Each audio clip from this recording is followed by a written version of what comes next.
ஸ்ரீ போகர் வாழ்வியல் வீவர்ஸ் அனைவருக்கும் இனிய பொங்கல் நல்வாழ்த்துக்கள்.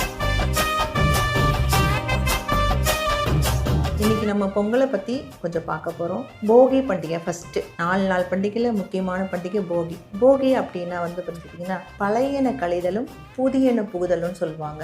அப்படின்னா நம்ம பழைய தேவையில்லாத டென்ஷன், கோபம், உணர்ச்சி வசப்பட்டு இருக்கிறது, அதுக்கப்புறம் நம்மளுடைய யாரோ நம்மளை திட்டாங்க அப்படின்றதுக்கெல்லாம் எல்லாம் இருக்குது, எல்லாம் போய் பதிவாக இருக்குங்க. அந்த பதிவுகள் எல்லாம் க்ளீன் பண்ணிவிட்டு இந்த உறவுக்கிட்ட ஒற்றுமை உணர்வு இதெல்லாம் பண்ணுறதுக்காக தான் அது நெருப்பில் போட்டு எரிச்சாங்க. ஒரு அற்புதமான ஒரு வேலை இன்றைக்கி பண்ணலாம். எல்லாம் யார் மனசில் கோபம், வருத்தம், யாரோ உங்களை திட்டாங்க, ரொம்ப வருஷமாக திட்டாங்க, மனசு கஷ்டமாக இருக்குது, இல்லை உங்களை பற்றியே உங்களுக்கு ஒரு மாதிரி வருத்தமாக இருக்குது, நீங்கள் யாரோ திட்டிங்கன்னா அது எல்லாத்தையும் ஒரு பேப்பரில் போட்டு எழுதி அதை அப்படியே இன்றைக்கி போகி பண்டிகை அன்றைக்கி எல்லாத்தையும் எரிச்சிருங்க. மனசு அப்படியே காலியாகும். இதை பண்ணிங்கன்னா ரொம்ப அற்புதமாக இருக்கும். பொங்கல் பார்த்திங்கன்னா நம்ம பஞ்சபூதத்துக்கு நன்றி சொல்லும் நாள். மெயினாக சூரியனுக்குங்க. இந்த சூரியன் தான் இன்றைக்கி பயிர்கள்லாம் விளையிறதுக்கு ரொம்ப அற்புதமான எனர்ஜி கொடுக்கக்கூடிய ஒரு ஆக்கப்பூர்வமான விஷயத்துக்கான ஒரு அற்புதமான விஷயம் சூரியன் தாங்க.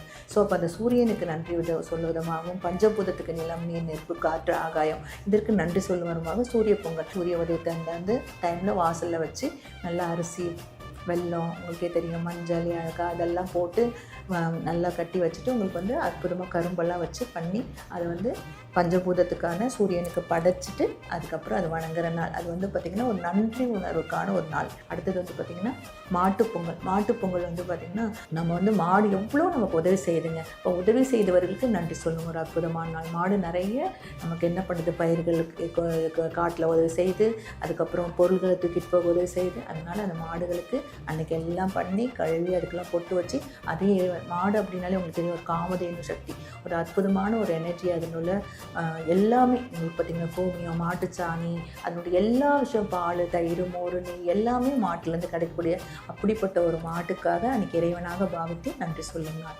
அடுத்தது பார்த்திங்கன்னா காணும் பொங்கல். அப்போ உறவர்களுக்கு எல்லாத்தையும் ஒற்றுமையோடு கூடி நம்ம எல்லோரும் நன்றி சொல்லணும். எல்லாத்தையும் கூடுறது எல்லாம் உறவர்கள்லாம் அது காணும் பொங்கல். நல்லா பார்த்திங்கன்னா அந்த காலத்துலலாம் பார்த்திங்கன்னா மாட்டு வண்டி கட்டிக்கிட்டு சாப்பாடெலாம் செஞ்சுட்டு போய் எல்லாம் உட்காந்து ஒரு கிராமத்தில் எல்லாம் உட்காந்து ஆட்டோரத்தில் உட்காந்து எல்லாம் சாப்பிட்டு உறவுகளோட சந்தோஷமாக பண்ணி காட்டந்தூரி அதெல்லாம் விளையாட்டு அற்புதமாக பண்ணுவாங்க. இப்போ பார்த்திங்கன்னா கடற்கரை செல்வது, பார்க் போகிறது, இந்த மாதிரி எல்லா ஃபங்க்ஷன் எல்லாம் ஆட்டம் பாட்டம் கொண்டாட்டம், அதுக்கப்புறம் வீர விளையாட்டுகள் அந்த மாதிரிலாம் பண்ணி அற்புதமாக கொண்டாடினால் காணும் பொங்கல். இப்போ பொங்கல் அப்படின்னாலே பார்த்திங்கனாக்க உறவுகளோட மேன்மை, அதுக்கப்புறம் விலங்கினங்களோட அருமை, அதுக்கப்புறம் நன்றி உணர்வு, இயற்கையோடு ஒத்து வாழ்ந்தல். இதுதான் இந்த பொங்கலோட அற்புதமான விஷயம். அனைவருக்கும் மீண்டும் ஒரு முறை பொங்கல் திருநாள் நல்வாழ்த்துக்கள்.